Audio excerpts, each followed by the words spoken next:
Lord Gilbert na tayo po ay sama-sama pong magdasal sa ating pong Santo Rosario. Yes, at ang ating pong mga intention sa ating pong pagdarasal ng banal na Santo Rosario, kagalingan sa lahat ng uri ng karamdaman, at pagpalain at kalingain ng Panginoon ang mga dumaranas ng pagsubok sa mga sinalanta ng baha, at maging ang mga apektado sa pag-alburuto ng burkang mayon.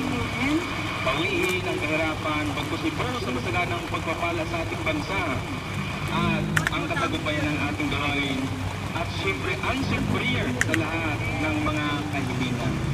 Kaya naman po, kaya tayo po ay tayong lahat ay nasama-sama po sa pagdarasal po ng Santo Rosario. Sabay-sabay po tayo lahat, sa kanila ng Ama, na Ng Espiritu Santo. Amen. Sumasampalataya ako sa Diyos na makapangyarihan sa lahat, na may iwan ng langit at lupa. Sumasampalataya ako kay Jesucristo, ang Panginoong Diyos ay isa sa iyo. Bukod ng pinagpala sa babaeng lahat, at pinagpala naman ang iyong anak na si Jesus. Santa Maria, ina ng Diyos, panalangin mo kami nakasalanan, ngayon kung kami mamatay. Amen.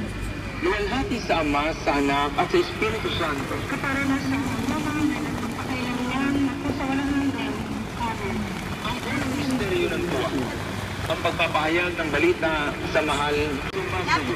Pagkatang pinagpala sa babaeng lahat, at pinagpala naman ang iyong anak na si Jesus. Santa Maria, ina ng Diyos, panalangin mo kami makasalanan, ngayon at kung kami mamamatay. Amen. Ang Panginoong Maria, napupuno ka ng grasya, ang Panginoong Diyos ay Hindi ka pa giniginaw. sumasayo. Hindi ka pa giniginaw. Pinagpala sa babaeng lahat, at pinagpala naman ang iyong anak na si Jesus. Santa Maria, ina ng Diyos, panalangin mo kami makasalanan, ngayon at kung kami mamamatay. Amen.